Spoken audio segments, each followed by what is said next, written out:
Doctor مقبول صدیقی صاحب.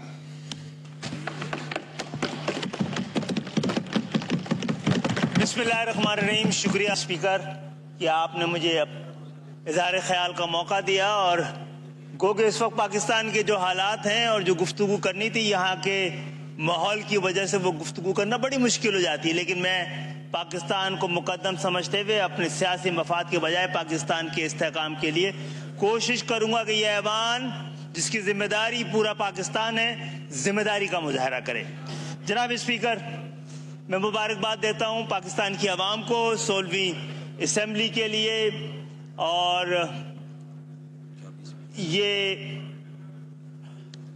یہاں پہ منتخب لوگوں کو مبارکباد پیش کرتا ہوں جو پورے پاکستان سے پاکستان کی عوام نے منتخب کر کے یہاں بھیجے ہیں.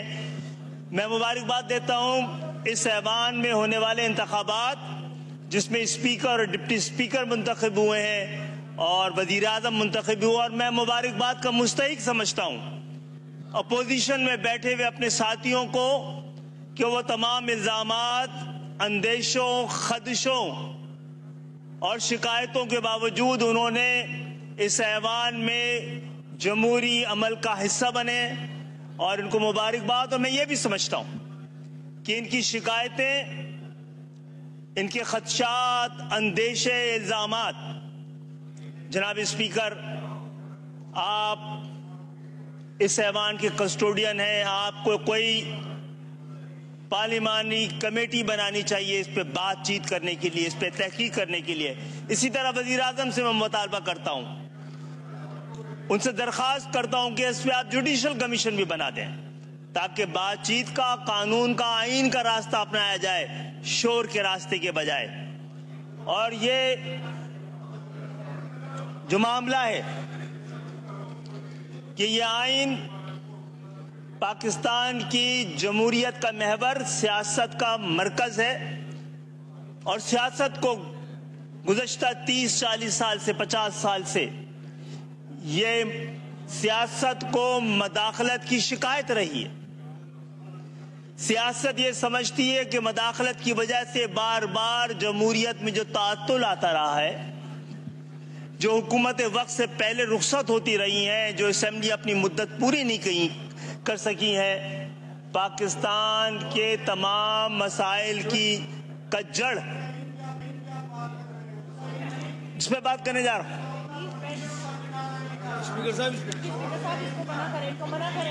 یہ بات ہی نہیں سمجھ پاتے بیچارے، ان کے حق میں بات کر رہے ہیں تو بھی ناراض ہو رہے ہیں، یہ ان کے حق میں بھی بات کر رہے ہیں تو بیچارے ناراض ہو رہے ہیں. کائنڈلی آرام سے سنیں ممبر کو. فاضل ممبر بول رہے ہیں. تو جناب عالی،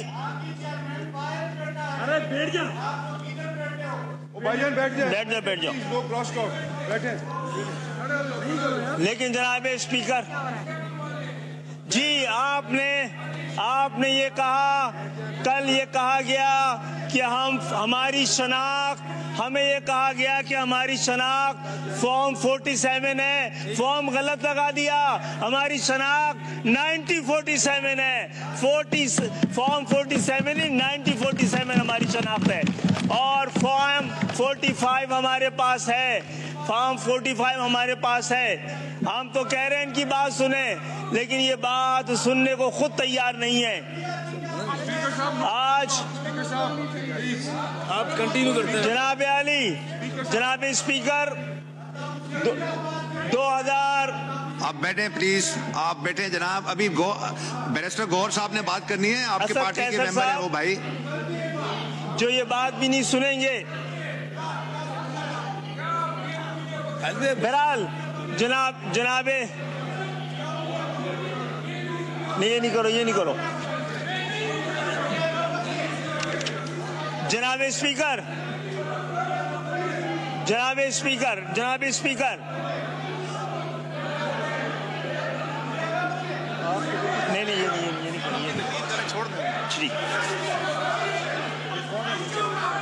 جناب اسپیکر 2002 سے 2024 تک 2002 سے 2024 تک ان 22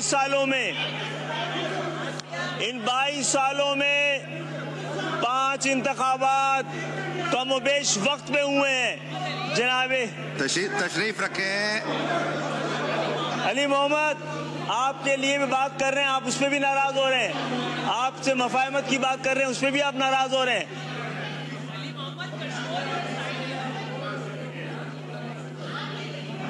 اقبال بھائی آ جائیں، اقبال بھائی بھائی آئیں آئیں آئیں، یار آپ نے میری تقریر خراب کر دی۔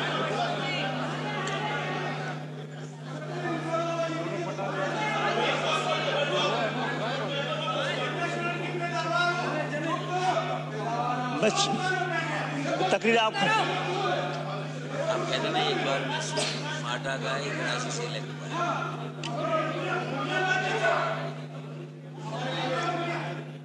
جناب اسپیکر، 2002 سے 2024 تک 22 سال سے انتخابات پاکستان میں الحمدللہ کم و بیش وقت پہ ہو رہے ہیں۔ ان 22 سالوں میں 4 ایوانوں نے اپنی مدت پوری کی ہے، 5 دفعہ انتخابات ہوئے ہیں، 4 ایوانوں نے اپنی مدت پوری کی ہے۔ ان 22 سالوں میں 4 مختلف جماعتوں نے وفاق میں حکومتیں بنائی ہیں، اور ہاں یہ بات الگ ہے کہ وزیر اعظم اپنی مدت پوری نہ کر سکے۔ اب اس دفعہ 9 اور ان کو ملا کر 10 وزیر اعظم اس 22 سال میں بدلتے رہے، لیکن جو پاکستان کی سیاست کو شکایت تھی کہ جمہوریت کا تسلسل ان کو دستیاب نہیں ہوا، اس 22 سال میں جمہوریت کے تسلسل موجود رہا ہے۔ لیکن کیا یہ جمہوریت کا تسلسل خوشحالی، امن، استحکام کی ضمانت بن سکا ہے؟ نہیں بن سکا ہے۔ جناب اسپیکر، اس جمہوریت کے تسلسل کے بعد بھی ہم آج دیکھتے ہیں تو ہمیں کیا نظر آتا ہے؟ ہمیں تو آئین معذور، قانون مجبور، انصاف مفرور اور عدالتیں یرغمال نظر آتی ہیں۔ ہم یہ سمجھتے ہیں کہ اس 22 سال کے جمہوریت کے تسلسل کے بعد پاکستان بحرانوں کے بھور میں گھرا ہوا ہے۔ ہم یہ آج بلاول بھٹو صاحب نے بھی، وزیر اعظم صاحب نے بھی، ہم سب یہ کہتے رہے کہ پاکستان کا سب سے بڑا مسئلہ معاشی بحران ہے، سب سے بڑا بحران معاشی بحران ہے، مالی بحران ہے۔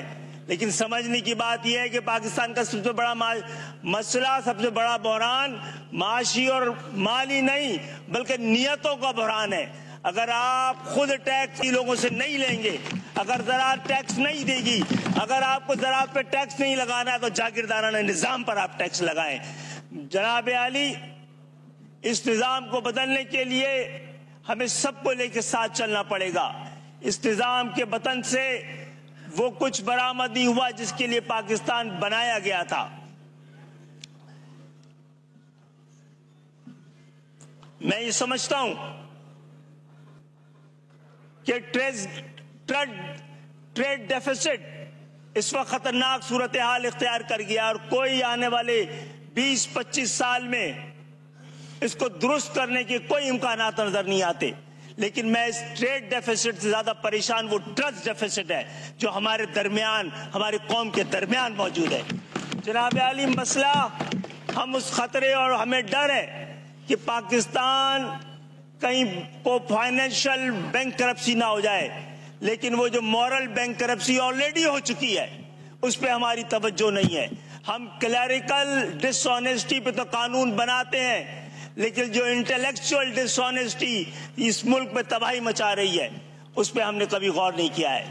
جناب اسپیکر صاحب، جو کچھ 4 دن سے اس ایوان میں ہو رہا ہے، 2024 کی اسمبلی میں ہو رہا ہے، یہ 2018 کی اسمبلی میں بھی یہی ہو رہا تھا۔ فرق یہ تھا جو لوگ یہاں بیٹھے تھے وہ یہاں بیٹھے تھے، اور جو یہاں بیٹھے تھے وہ وہاں بیٹھے ہوئے ہیں۔ یہی مسئلہ 2013 کی اسمبلی میں بھی تھا۔ وہ اسمبلی میں اس ایوان کے اندر سے شور باہر چلا گیا، اور وہ دھمکی اور دھرنے سے اس ایوان پر دھواوے تک حالات وہی ہیں۔ یہ شور اور یہ شرابہ، یہ احتجاج، یہ جناب اسپیکر مجھے لگ رہا ہے کہ جمہوریت اپنا مقدمہ ہار رہی ہے، یہ ایوان اپنی حیثیت کھو رہی ہے۔ یہ شور پھر مداخلت کو آواز اور جواز دے رہا ہے، اور اس کے بغیر کام نہیں بن پائے گا۔ آج بلاول بھٹو صاحب نے 18ویں ترمیم کے حوالے سے بھی بات کی ہے، اور وزیر اعظم پاکستان سے درخواست کی ہے کہ وفاق سے مزید ڈیولوشن ہونا چاہیے۔ اگر بلاول بھٹو صاحب یہاں موجود ہوتے تو میں ان سے پوچھتا کہ 18ویں ترمیم جو کہ ڈیولوشن آف پاور کے لیے ہوئی ہے، وہ ایکیومولیشن آف پاور کیسے ثابت ہوئی ہے؟ سب سے پہلے صوبے ڈیوالو کریں جو سبجیکٹ اس کو تھرڈ ٹیئر آف گورنمنٹ کو بھیجنے تھے، اور غیر معمولی حالات ہے جناب اسپیکر، غیر معمولی حالات غیر معمولی اقدامات کے متقاضی ہیں۔ جناب کنزرویٹو ٹریٹمنٹ سے کچھ نہیں ہوگا، ملک کو ریڈیکل سرجری کی ضرورت ہے۔ فارم 47 ہم الحمدللہ فارم 45 رکھتے ہیں، جس کے بعد بھی فارم 45 ہے، مل کر اس انتخابات۔ اور معاملہ یہ ہے کہ کچھ لوگ کہتے ہیں، اگر ان کی بات صحیح سمجھ لی جائے کہ ان کو ہرایا گیا ہے تو بھائی جس طرح جتوایا گیا تھا اسی لوگوں نے اسی طرح ہرا دیا ہے۔ 18 میں جس طرح جتوایا گیا تھا 24 میں اس طرح ہرا دیا گیا ہے۔ یہ مل کر بات کرنا چاہیے، جس نے آپ کو جتوایا تھا اس نے آپ کو ہروایا ہوگا، اگر آپ کی بات صحیح ہے تو۔ 18 میں آپ جیتے تھے، 18 میں آپ جیتے تھے کیا؟ اور اس کے ساتھ ساتھ میں اس ایوان میں اپنے اس الیکشن میں اپنے شہید ہونے والے ساتھیوں کو، سوراب گوٹ کے حمید اللہ کو، منگو پیر کے محمد نیاز کو، مچھر کالونی کی محبوب الاسلام کو، نازم آباد کے احمد فراز کو اور سراج الاسلام کو بھی خراج تحسین پیش کرتا ہوں کہ وہ جمہوریت کے راستے کے شہید ہیں۔ بہرحال ہم یہ سمجھتے ہیں کہ جب تک سیاسی قوتوں کے درمیان گفتگو شروع نہیں ہوگی تو پھر ہمیں کوئی اور بیٹھائے گا، گھر بھیجے گا، پاکستان کے اندر جمہوریت ایک بار پھر ڈیریل ہو جائے گی۔ ان رویوں کے ساتھ جمہوریت نہیں چلتی ہے، اور پاکستان میں اگر آپ کو ساتھ دینا ہے ہم آپ کا ساتھ دیتے ہیں۔ آئیے، ہم نے یہاں پر جو مفصل تقریریں ہوئی ہیں کل 2 اور آج، وہ مفصل تو تھی، مکمل نہیں تھی، کیونکہ اس میں حل نہیں دیا گیا تھا، کوئی نسخہ نہیں بتایا گیا تھا کہ پاکستان کے ان مسئلوں کا حل کن نسخوں سے علاج ہوگا۔ الحمدللہ MQM نے ایک نسخہ کیمیا لا کے دیا ہے۔ آئے ہم تحریک انصاف کو دکھاتے ہیں جس میں ڈیولوشن آف پاور کے لیے یہ 3 نکات ہیں جناب علی جو ہم پیش کر رہے ہیں، کہ جس طرح پاکستان کے آئین میں وفاقی حکومت اور صوبائی حکومت کو آئینی تحفظ ملا ہے، اسی طرح ضلعی حکومتوں کو بھی آئینی تحفظ فراہم کیا جائے، یا آئین فراہم کرے۔